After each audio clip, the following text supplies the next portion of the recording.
The Hollywood myth, a lonely genius, wrapped in a hoodie, cracking the NASA code by quickly typing into a green screen and shouting, "I'm in." The crude reality, he's the guy who used his dog's password for Wi-Fi and forgot it.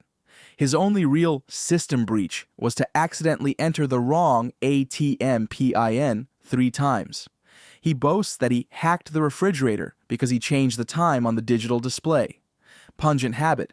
He spends hours watching YouTube tutorials to figure out how to download RAM and believes that clearing the cache is an act of high cybersecurity. His biggest fear is not the FBI, but the pop-up message asking him to update his operating system. Level 1. The Script Kiddie, aka the Human Copy-Paste Machine. The Hollywood myth, a prodigy boy who uses the keyboard as a pianist and launches global cyber attacks from his mom's garage. The crude reality, he found that the computer is not only used for TikTok, but also for copying and pasting code that he doesn't read from semi-legal Russian sites. His contribution to the world of hacking is essentially the same as a DJ pressing play on someone else's compilation. 0. Pungent habit. He shows up online under the name DarkLord69, but if you ask him what that code he just launched does, he says, "It's a firewall bypasser. I think." The only thing he ever successfully cracked was his little brother's rocking horse. Level 2. The Ethical Hacker, aka the Money Knock Trader. The Hollywood myth, the redeemed ex-criminal who now works for the CIA, saving the world from other bad hackers. The crude reality, it is the hacker who has realized that it is easier and much more profitable to sell his skills to multinationals than to risk jail time. He turned digital anarchy into a career with excellent health insurance. Pungent habit, he dresses in polo and khaki and apologizes for every sarcastic joke. His life is to prove that the most common business password is still "change me." And in presenting the results in PowerPoint, very boring. He chose an ethical career because the real criminals were too good. Level 3. The Penetration Tester, aka the consultant who doesn't listen. The Hollywood myth, a digital mercenary who infiltrates glass buildings, leaving business cards on the CEO's desk as proof. The crude reality, it's the hacker who pays you to tell you that your safe has a hole the size of an elephant, then you thank, you do nothing, and the next year he comes back and tells you the same thing. His job is to find the flaws, yours is to ignore them until you end up in the newspapers. Pungent habit. The hardest part of his job is convincing executives that their security system, which costs millions, was hacked with a phishing email that offered discount coupons for pizza. Spoiler, the manager clicked on the email. Level 4. The Bug Bounty Hunter, aka the Luxury Unemployed.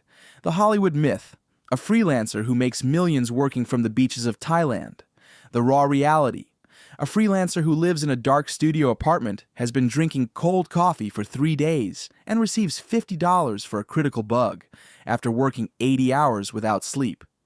He lives in an endless cycle of despair and hope, looking for the loophole that will pay his bill. Pungent habit, he has a love-hate relationship with companies. He hates them for their poor defenses, but he loves them because their poor defenses are his only salary. His life is an endless treasure hunt, where the treasure is almost always just an Amazon voucher. Level 5. The Red Teamer, aka the thorn in the gold-paid side.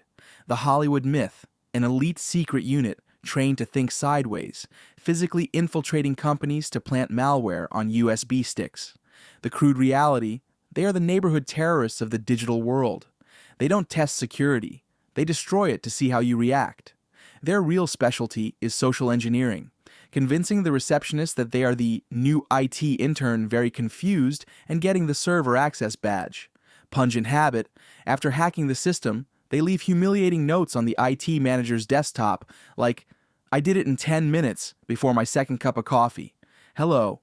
P.S. I also borrowed a paperclip." Level 6. The Nation-State Operational, aka the genius hired by the government. The Hollywood myth, secret agents with multiple passports and access to exploits that could turn off the lights of an entire country. The crude reality, he's the guy who works for your government, or someone else's. He can't tell anything about his work, not even the cat, but what he does in a week would change the price of oil. His codex is so advanced that it sounds like a cursed poem. Pungent habit. His stress is skyrocketing, but he can't talk about it. The only thing he can tell his wife is that the office printer didn't work. His life is a thriller. His paycheck is classified. Level 7. The leader of APT groups, aka the Faceless Puppet Maker. The Hollywood myth, the ending villain. A billionaire who lives in an underwater bunker, with a bevy of minions typing for him. The crude reality, it doesn't seek money, it seeks power or chaos. He does not work for the government, he uses it. He is the chess master who sees 50 moves ahead, while everyone else is still trying to figure out how the horse moves. Pungent habit, its only weakness is overconfidence. He orchestrates attacks that last for years and cause billions in damage, while quietly drinking an expensive whiskey. The most annoying thing for him is not the FBI, but when one of his henchmen makes a typo in the malware and ruins his artwork.